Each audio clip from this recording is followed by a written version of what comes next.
बिस्मिल्लाहिर्रहमानिर्रहीम अस्सलाम वालेकुम स्टूडेंट्स। लास्ट लेक्चर में हमने डिस्कस किया था मोस्ट इंपॉर्टेंट टॉपिक हाइब्रिडाइजेशन। तो उसमें हमने जो है मीथेन की फॉर्मेशन को डिस्कस किया था। और मीथेन की फॉर्मेशन हमने कैसे की थी कि कार्बन की हमारे पास ग्राउंड स्टेट में जो इलेक्ट्रॉनिक कन्फिग्रेशन है उसका एटॉमिक नंबर 6 होता है, 1s2 2s2 2px1 2py1 2pz0। अब वैलेंस बॉन्ड थ्योरी के मुताबिक हमने डिस्कस किया था कि जिस एटम के पास जितने पार्शली फिल्ड एटॉमिक ऑर्बिटल होंगे वो एटम उतने ही कोवेलेंट बॉन्ड बना सकता है। इस इलेक्ट्रॉनिक कन्फिग्रेशन को देखें तो 2px के पास एक इलेक्ट्रॉन है और 2py के पास एक इलेक्ट्रॉन है। ये दो पार्शली फिल्ड ऑर्बिटल हैं। तो इसके मुताबिक कार्बन को दो बॉन्ड बनाने चाहिए, दो वैलेंसी शो करनी चाहिए। Carbon should be divalent.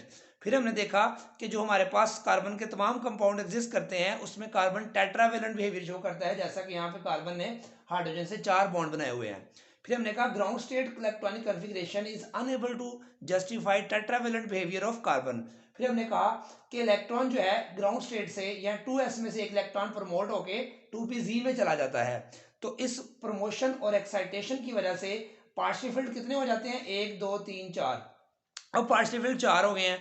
अब वीबीडी को आप जस्टिफाई कर सकते हैं कि इसमें 4 अनपेयर्ड इलेक्ट्रॉन हैं, तो इसका मतलब है ये 4 बॉन्ड बना सकता है। ठीक हो गया। लेकिन ये चारों बॉन्ड जो कि डिफरेंट ऑर्बिटल्स हैं, इनकी एनर्जी भी डिफरेंट है, तो इनसे बनने वाले बॉन्ड भी डिफरेंट होने चाहिए। लेकिन हमने जब कार्बन के स्ट्रक्चर, मीथेन के स्ट्रक्चर को स्टडी किया तो उसमें ये जो 4 बॉन्ड थे, ये 4 के 4 बॉन्ड सेम एनर्जी के थे, सेम शेप के थे, सेम बॉन्ड पोलैरिटी थी, सेम रिएक्टिविटी थी। इससे पता चला कि ये जो एस और पी एक्स हैं ये जो है अपनी आइडेंटिटी को जो है वो मेंटेन नहीं रख पाए बॉन्डिंग के बाद, जबकि वीबीडी कह दिया कि वो अपनी आइडेंटिटी को बरकरार रखते हैं। एस जब हाइड्रोजन के एस से बॉन्डिंग करेगा उसकी शेप डिफरेंट होगी, ये पी एक्स जब एस से बॉन्डिंग करेगा इसकी बॉन्डिंग डिफरेंट होगी, बॉन्ड की स्ट्रेंथ भी डिफरेंट होगी, शेप भी डिफरेंट होगी। लेकिन यहाँ पे सारे एक जैसा होने का मतलब ये है कि ये अपनी आइडेंटिटी को बरकरार नहीं रख सके। उसकी वजह से फिर कहा गया, ये हम तफसील से पढ़ चुके हैं, मैं रिवाइज कर रहा हूँ। अगर आपने ये पिछला लेक्चर नहीं सुना इंट्रोडक्शन वाला फिर आपको ये समझ नहीं आएगा, क्योंकि पिछले लेक्चर में हमने तफसील से इसको डिस्कस किया हुआ है। अब सिर्फ हम उसकी टाइप्स पे जा रहे हैं। तो अब ये कहता है बॉन्डिंग से पहले जब ये s p x p y p z hydrogen के एस से बॉन्डिंग करने लगते हैं तो पहले ये आपस में इंटरमिक्स हो जाते हैं। इंटरमिक्स होके नए 4 ऑर्बिटल्स बनाते हैं। इस बात को हम कहते हैं हाइब्रिडाइजेशन। यानी कि s p x p y और पी जेड बॉन्डिंग से पहले आपस में इंटरमिक्स हो जाते हैं। इंटरमिक्स होके नए ऑर्बिटल्स बनाते हैं जिनकी सेम शेप और सेम एनर्जी होती है। ठीक है।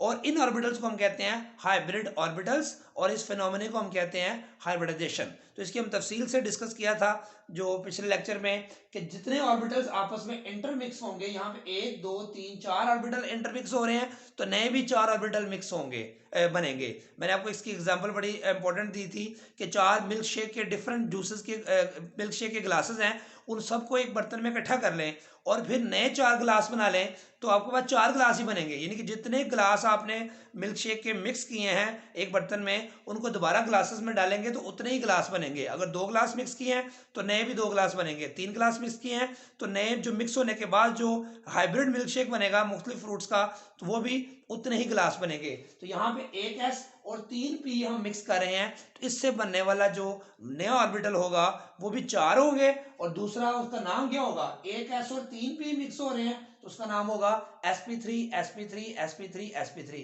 कैसे? हर ऑर्बिटल के अंदर s का करैक्टर भी होगा, p का भी होगा।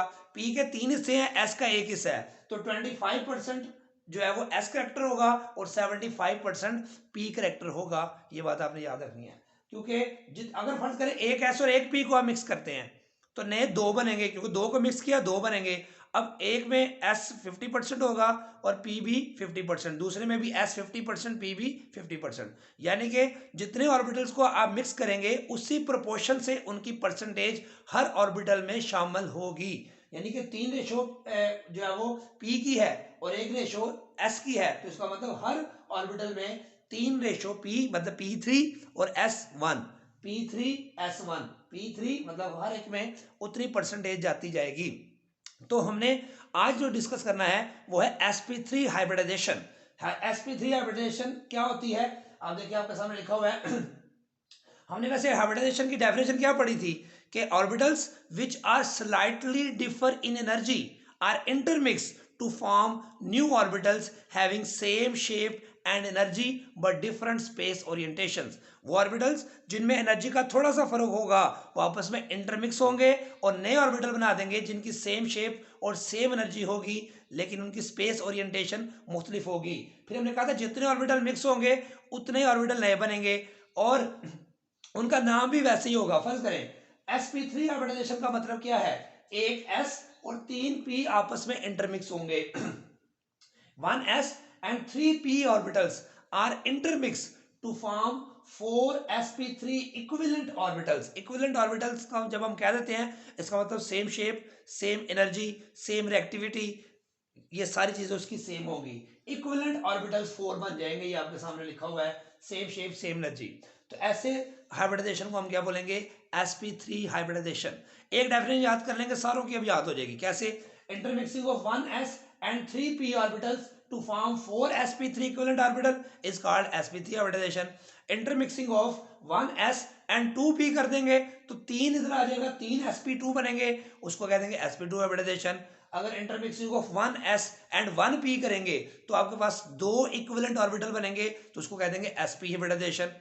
यानी कि जितने ऑर्बिटल को मिक्स करना है उनको यहाँ बोलना है और साथ उसके साथ इंटरमिक्सिंग का वर्ड लगाना है और साथ आगे बता देना जितने मिल रहे हैं उतने ही वो इक्विवेलेंट ऑर्बिटल्स बन जाएंगे। तो डेफिनेशन बहुत सिंपल है, एक याद कर लें, सारी आपको डेफिनेशन याद हो जाएगी। फिर उसके बाद आपने हर एक की 2-2 3-3 एग्जांपल देनी है और टॉपिक कंप्लीट हो जाएगा। क्योंकि इंट्रोडक्शन में हमने सारा जोर लगाया, अंडरस्टैंड किया कि हाइब्रिडाइजेशन का ओरिजिन क्या है, कि मीथेन की फॉर्मेशन को वीबीटी एक्सप्लेन नहीं करती, हाइब्रिडाइजेशन एक्सप्लेन करती है। और भी मॉलिक्यूल हैं जिनकी एक्सप्लेनेशन वीबीटी में नहीं मिलती, हाइब्रिडाइजेशन जो कि उसकी एक्सटेंशन है उसमें मिलती है, वो हम इसके बाद डिस्कस करेंगे। अब हमने देखा कि अगर आपको पेपर में आए कि मीथेन मॉलिक्यूल की फॉर्मेशन को एक्सप्लेन करें अकॉर्डिंग टू हाइब्रिडाइजेशन, तो आप सबसे पहले बताएंगे कि मीथेन मॉलिक्यूल में sp3 हाइब्रिडाइजेशन है और उसकी डेफिनेशन लिख देंगे। डेफिनेशन के बाद आप लिखेंगे कार्बन की इलेक्ट्रॉनिक कन्फिग्रेशन, ग्राउंड स्टेट, फिर एक्साइटेड स्टेट, इसको बोलते हैं हाइब्रिडाइज्ड स्टेट, जो मैंने पहले लेक्चर में समझा चुका हूं। फिर आगे ये डायग्राम बनानी है आपने, s s px py और pz, इन तीनों को क्या, चारों को क्या करना है, इंटरमिक्स। तो नए 4 ऑर्बिटल्स बनेंगे 1 2 3 4। अब ये नए जो ऑर्बिटल बनेंगे इसमें देखिए s भी है, px सारे हैं, लेकिन जो नया ऑर्बिटल बनेगा उसको मैंने लास्ट लेक्चर में बताया था, उसमें उसको अगर एक ऑर्बिटल को शो करना है तो आप ऐसे शो करेंगे, जब अकेला शो करना है तो ऐसे शो करेंगे, जब हम इकट्ठे शो करते हैं तो ये स्मॉल लूप हम बनाने की जरूरत महसूस नहीं करते, इसको नॉर्मली हम इग्नोर कर देते हैं। ये जो स्मॉल पोर्शन ये s की कंट्रीब्यूशन को शो करता है और ये लार्ज लूप है ये major portion of p orbitals को जो है वो शो करता है। तो ये ऑर्बिटल जब एक स्मॉल साइज हो, एक बड़ा साइज के ऑर्बिटल हो, लूप हो, तो इसको हम हाइब्रिड ऑर्बिटल कहते हैं। अगर सेपरेट बनाएंगे, ये sp3 है, इस तरह के 4 sp3 बनेंगे, लेकिन ये 4 sp3 यहाँ पे मैंने टेट्राहेड्रल अरेंजमेंट में शो किए हुए हैं। क्यों? क्योंकि ये जो 4 sp3 हाइब्रिडाइज्ड ऑर्बिटल बनेंगे ये अपने आप को अरेंज करेंगे एट मैक्सिमम डिस्टेंस अपार्ट, ताकि रिपल्शन मिनिमम हो। तो यहाँ पे ये 4 ऑर्बिटल मैक्सिमम डिस्टेंस पे रहेंगे, तो हर एक में एक एक इलेक्ट्रॉन है, ठीक हो गया, वो पता है हमें, यहाँ पे एक एक इलेक्ट्रॉन हर एक के पास है। फिर ये टेट्राहेड्रल अरेंजमेंट में अपने आप को अरेंज करेंगे, फिर हर एक के साथ कौन आके अटैच हो जाएगा, इसके साथ हाइड्रोजन का 1s1 1s1 1s1 और यहाँ पे भी 1s1। तो ये हमारे पास जब ये sp3s sp3s sp3s sp3s हर बॉन्ड क्या होगा, sp3s ऑर्बिटल ओवरलैपिंग से जो बॉन्ड बनेगा वो सिग्मा बॉन्ड होगा। एक बात और बताई थी कि हाइब्रिडाइज्ड ऑर्बिटल हमेशा सिग्मा बॉन्ड बनाएगा। तो ये CH3 CH CH CH CH और बॉन्ड एंगल सब में कितना होगा, 109.5 डिग्री, और इस अरेंजमेंट को क्या कहते हैं हम, टेट्राहेड्रल। तो इसमें आपने याद रखना है कि अगर इसमें जो ऑब्जेक्टिव में पूछ लेते हैं कि ये मीथेन का स्ट्रक्चर है टेट्राहेड्रल, ठीक है, इसमें बॉन्ड एंगल सारे कितने हैं, 109.5, ये वेस्पर थ्योरी में हम तफसील से डिस्कस कर चुके हैं। इसमें एक ऑब्जेक्टिव में क्वेश्चन पूछ लेता है कि इसकी फेस कितने होते हैं, फेसेस कितने होते हैं, तो यहाँ से देखें, एक फेस ये बनेगा, एक फेस इसका ये बनेगा, एक फेस ये बनेगा और एक फेस ये बनेगा नीचे वाला, तो टोटल 4 फेसेस होते हैं, याद रखें। एक दो क्वेश्चन उसने पूछ लिया था कैंडिडेट्स में शायद कि इसके एज कितने होते हैं, एजेस कितने होते हैं, तो बच्चे समझते हैं कि इसके एज जो है वो 4 होंगे, फेस 4 है, एज भी 4। एज कहते हैं इस साइड को, इसको इससे मिलाओ 1 2, इसको मिलाओ 3, इसको इससे मिलाओ 4, इसको इससे मिलाओ 5, इसको इससे मिलाओ 6। तो एजेस कितने होते हैं? Number of edges in methane or tetrahedral structure जो है कितने होते हैं? 6। और फेस 4 और कॉर्नर भी 4, 1 2 3 4, 4 कॉर्नर्स 4 फेसेस, लेकिन एजेस कितने होते हैं? 6। दोबारा देखें, 1 एज, 2 एज, ये 3 एज, 4 5 और इससे मिलाएं 6 एज। तो number of edges in tetrahedral arrangement कितने होते हैं बेटा? 6। ये बात याद रखनी है आपने, ठीक हो गया। अब जब पेपर में क्वेश्चन आएगा आपको शॉर्ट क्वेश्चन टाइप अगर आता है तो वो कहेगा मीथेन की फॉर्मेशन को लिखें, तो आप सिर्फ हाइब्रिडाइजेशन की डेफिनेशन लिखेंगे, ground state, excited state, hybridised state, diagram diagram diagram diagram में रहना है आपने, और कोई थ्योरेटिकल एक्सप्लेनेशन देने की जरूरत नहीं है। इसी तरह वो कहेगा कि sp3 हाइब्रिडाइजेशन की डेफिनेशन लिखें और इसकी मदद से वाटर मॉलिक्यूल को एक्सप्लेन करें या अमोनिया को एक्सप्लेन करें, तो उसकी एग्जांपल फिर हम जो है वो उसको भी इसी तरह एक्सप्लेन करेंगे। देखते हैं वो कैसे हम एक्सप्लेन करते हैं। अब हम अमोनिया की डिस्कशन करेंगे कि हाइब्रिडाइजेशन के मुताबिक अमोनिया मॉलिक्यूल की फॉर्मेशन कैसे होती है। तो सेम उसी तरह अगर पेपर में क्वेश्चन है तो ये भी sp3 हाइब्रिडाइजेशन होती है, इसकी आप डेफिनेशन लिखेंगे। उसके बाद फिर अमोनिया में सबसे पहले क्या लिखेंगे? नाइट्रोजन का एटॉमिक नंबर 7, क्योंकि सेंट्रल एटम नाइट्रोजन है। और हमने ये भी डिस्कस किया था कि सेंट्रल एटम की हाइब्रिडाइजेशन होती है। तो यहाँ पे नाइट्रोजन का एटॉमिक नंबर 7 है, उसकी कन्फिग्रेशन क्या होगी? 1s2 2s2 2px1 2py 2p1 2pz1। अब हर एक में एक एक इलेक्ट्रॉन ऑलरेडी है, और यहाँ पे देखें 3 पार्शियल फिल्ड ऑर्बिटल हैं और 3 बॉन्ड ही इसने बनाए हुए हैं। इसका मतलब ये हुआ, कार्बन में हमने देखा था कि 2s से एक इलेक्ट्रॉन हमने प्रमोट किया था 2pz में, क्योंकि कार्बन की टेट्रावैलेंसी उसके बगैर जस्टिफाई नहीं होती। इसका मतलब ये हुआ कि कार्बन में तो हमने एक्साइटेशन इसलिए करवाई थी कि इलेक्ट्रॉन अगर z में होगा ही नहीं एक इलेक्ट्रॉन तो कार्बन 4 बॉन्ड नहीं बना सकता, लेकिन यहाँ उसके पास ऑलरेडी 3 पार्शियल फिल्ड ऑर्बिटल हैं और वो 3 बॉन्ड भी बना रहा है। तो इसका मतलब इसको ग्राउंड स्टेट से एक्साइटेड स्टेट में लेके जाने की जरूरत नहीं है। और हमने ये भी पढ़ा था कि हर दफा एक्साइटेशन करना जरूरी नहीं है, ग्राउंड स्टेट में भी हाइब्रिडाइजेशन हो सकती है।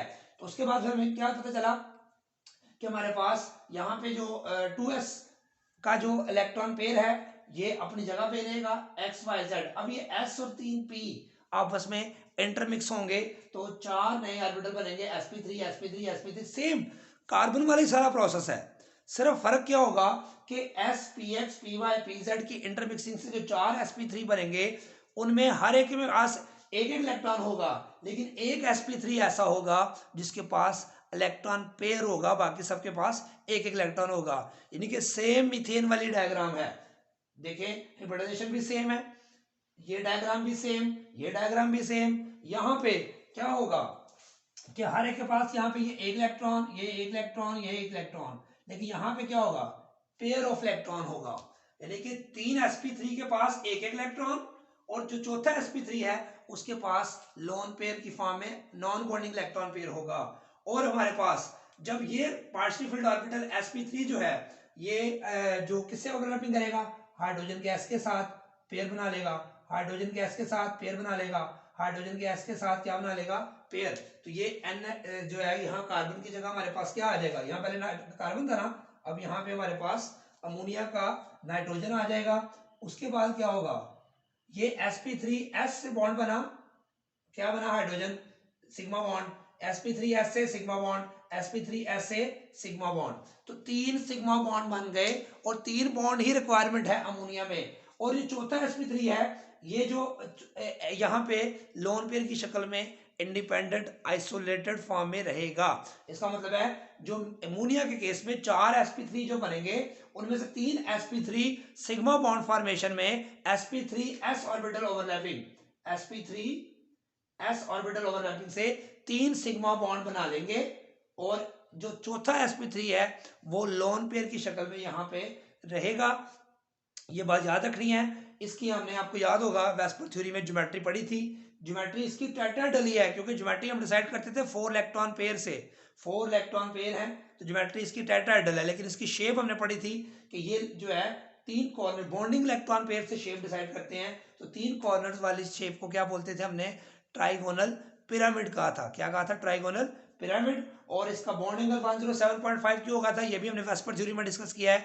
ये इसमें हमें एक्सप्लेनेशन इसकी नहीं मिलती। ये वेस्पर थ्योरी में हमने पढ़ा था कि लोन पेयर जो है वो ज्यादा स्पेस ऑक्यूपाई करता है और बॉन्डिंग इलेक्ट्रॉन पेयर्स को वो पुल करता है, पुश करता है, तो पुश करता है, तो जो है वो उनका बॉन्ड एंगल कम होके 107.5 हो जाता है। सेम इसी तरह जैसे हमने ये अमोनिया की एग्जांपल डिस्कस की है, अगर हम जहां पे वाटर की एग्जांपल को डिस्कस करें तो यहाँ पे आप नाइट्रोजन की जगह हम क्या लगा देंगे, शाबाश, ऑक्सीजन। तो यहाँ पे अमोनिया की जगह क्या हो जाएगा, वाटर। तो देखते हैं हमारे पास यहाँ पे हम क्या करेंगे, देखते हैं कि इसको हम साथ ही कंप्लीट कर लेते हैं। यहाँ पे हम वाटर लिख लेते हैं जी, ठीक है, ये वाटर आ गया, यहाँ पे ऑक्सीजन आ जाएगा, यहाँ पे ऑक्सीजन आ जाएगा। तो ऑक्सीजन की इलेक्ट्रॉनिक कन्फिगरेशन करने के लिए आपको पता है उसका एटॉमिक नंबर कितना होता है, 8। तो यहाँ पे 8 आ जाएगा, यहाँ पे भी 8 आ जाएगा। तो कन्फिगरेशन करें 1s2 2s2 2px1 2py1 2pz1, तो क्या होगा, यहाँ पे x में 2 इलेक्ट्रॉन आ जाएंगे, तो फिर इसका जो है पूरा होगा, ये एक और इलेक्ट्रॉन आ गया। अब सेम उसी तरह करेंगे, इसमें भी एक्साइटेशन की हमें जरूरत नहीं है। तो क्या होगा, sp3 हाइब्रिडाइजेशन होगी दोबारा, देखिए sp3 दोबारा हो गई है, लेकिन यहाँ पे एक इलेक्ट्रॉन इसके पास और आ जाएगा। यानी कि जब हमने मीथेन में हाइब्रिडाइजेशन करवाई थी तो चारों sp3 में एक एक इलेक्ट्रॉन था। जब अमोनिया की करवाई तो क्या हुआ, एक sp3 में डबल इलेक्ट्रॉन आ गए, पेयर आ गया, बाकियों में तीनों में एक एक था। वाटर में चूंकि 2 लोन पेयर होते हैं तो यहाँ पे 2 sp3 में लोन पेयर आ जाएंगे, बाकी 2 पार्शियल फिल्ड रहेंगे। तो आगे देखिए क्या होगा, डायग्राम फिर वही रहेगी, डायग्राम में हमने कोई चेंज नहीं करना। इसको मैं दोबारा बनाता हूं, देखें वही 4 ऑर्बिटल बनाएंगे आप, 1 2 3 और ये 4 ऑर्बिटल, 4 ही बनेंगे हाइब्रिडाइज्ड। अरेंजमेंट भी उसकी टेट्राहेड्रल ही सजेस्ट करती है हाइब्रिडाइजेशन, लेकिन इसके पास क्या होंगे, लोन पेयर, इसके पास भी क्या होगा, लोन पेयर। ये जो 2 sp3 होंगे, ये जो 2 sp3 होंगे, ये हाइड्रोजन के एस से बॉन्डिंग करेगा और ये भी हाइड्रोजन के एस से बॉन्डिंग करेगा। तो आप बताएं मुझे क्या स्ट्रक्चर बनेगा। मैं अगर यहाँ पे वाटर का ऑक्सीजन लिख लूं तो ये एक लोन पेयर ऊपर पड़ा हुआ है, एक लोन पेयर इधर पड़ा हुआ है टेट्राहेड्रल के दूसरे कॉर्नर पे, और यहाँ पे हाइड्रोजन का सिग्मा बॉन्ड, और यहाँ पे भी हाइड्रोजन का सिग्मा बॉन्ड बन जाएगा। तो देखिए कॉर्नर अभी भी 4 हैं, टोटल कॉर्नर अभी भी टेट्राहेड्रल अरेंजमेंट बताती है हाइब्रिडाइजेशन।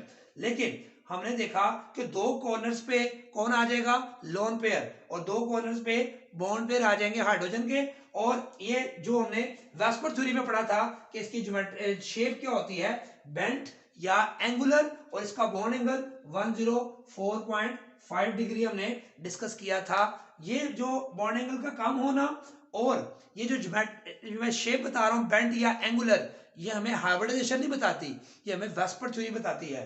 तो इसलिए याद रखें वाटर की जो ज्योमेट्री हमने पढ़ी थी टेट्राहेड्रल, और इसकी शेप पढ़ी थी जो है बेंट या एंगुलर। और इसका बॉन्ड एंगल कम क्यों हो गया है, ये मैंने बताया था आपको कि जो है लोन पेयर ज्यादा स्पेस ऑक्यूपाई करता है, ये इसको रिपेल करता है, ये इसको पुश करता है, तो ये जो है बॉन्ड एंगल रिड्यूस हो जाता है। जैसे मीथेन में 109.5 था, अमोनिया में हो गया 107.5 हुआ था यहाँ पे, और वाटर में ये हो जाएगा 104.5। तो सिंपल टॉपिक है, बेसिक इंट्रोडक्शन का लेक्चर अगर आपने पढ़ा हुआ है हाइब्रिडाइजेशन का तो ये आपके लिए कोई मुश्किल नहीं है। ये sp3 हाइब्रिडाइजेशन हमने कंप्लीट कर ली है। इसमें 3 एग्जांपल आपकी बुक में लिखी हुई हैं, मीथेन की फॉर्मेशन, अमोनिया की फॉर्मेशन और वाटर की फॉर्मेशन। अगर आपने मीथेन की कर ली है तो ये करने में कोई प्रॉब्लम नहीं है, आपने जस्ट ग्राउंड स्टेट लिखनी है, एक्साइटेड स्टेट कार्बन के केस में, और हाइब्रिडाइज्ड स्टेट डायग्राम, ये डायग्राम और ये फाइनल डायग्राम। तो ये आपके 4 कॉर्नर थे मीथेन में। अब आप देखें मीथेन में आपके पास 4 कॉर्नर थे, ये मैं बताता हूं दोबारा, ये 4 कॉर्नर थे, चारों टेट्राहेड्रल अरेंजमेंट बनाते थे, हमने इसको पढ़ा। जब अमोनिया में किया तो एक कॉर्नर की जगह लोन पेयर आ गया, देखें बाकी 3 कॉर्नर पे अभी भी हाइड्रोजन है, बॉन्ड एंगल रिड्यूस हो गया, वो मैं बता चुका हूं आपको पहले ही। फिर इस कॉर्नर पे भी 2 लोन पेयर आ गए, दूसरा लोन पेयर भी आ गया, और 2 हाइड्रोजन अभी भी हैं। तो अरेंजमेंट ऑफ ऑर्बिटल्स की बात करें तो वो टेट्राहेड्रल है। Arrangement of valence electron pairs की बात करें तो वो टेट्राहेड्रल है। लेकिन अरेंजमेंट ऑफ बॉन्ड पेयर्स की बात करें, यहाँ बॉन्ड पेयर्स की अरेंजमेंट टेट्राहेड्रल और ज्योमेट्री भी टेट्राहेड्रल, शेप भी वही है। लेकिन यहाँ इलेक्ट्रॉन पेयर्स की अरेंजमेंट देखें तो टेट्राहेड्रल है, लेकिन बॉन्ड पेयर्स की अरेंजमेंट देखें तो ट्राइगोनल पिरामिडल है। यहाँ अगर इलेक्ट्रॉन पेयर्स की अरेंजमेंट देखें तो ये टेट्राहेड्रल है, लेकिन बॉन्ड पेयर्स की अरेंजमेंट को देखें तो ये इसकी शेप बेंट या एंगुलर बनती है। तो ये था हमारा sp3 हाइब्रिडाइजेशन का कंप्लीट लेक्चर। इसमें कोई भी एक एग्जांपल शॉर्ट क्वेश्चन में आ सकती है। अगर वो लॉन्ग क्वेश्चन देता है तो वो जो है आपको पूरी कहेगा कि sp3 को डिफाइन करें, हाइब्रिडाइजेशन को डिफाइन करें और इसकी कोई सी 3 एग्जाम्पल दें या 2 दे दें। तो ये 2 एग्जाम्पल आप इसमें कम से कम मीथेन की और वाटर की दे सकते हैं। तो ये ऑब्जेक्टिव में भी पूछ लेता है कि जो वाटर में जो 2 लोन पेयर हैं वो किस ऑर्बिटल में पाए जाते हैं, एस में, px में, py में या sp3 में। तो याद रखें sp3 हाइब्रिड ऑर्बिटल में पाए जाते हैं। इस तरह अमोनिया में जो लोन पेयर है वो किस ऑर्बिटल में पाया जाता है, तो याद रखें वो कहाँ पाया जाता है, sp3 में पाया जाता है। तो ये सारी बातें आपने याद रखनी है, दुआ में याद रखें। चैनल को सब्सक्राइब नहीं किया तो सब्सक्राइब जरूर करें, अपने फ्रेंड्स में शेयर करें और कमेंट्स जरूर दीजिएगा। अल्लाह हाफिज़।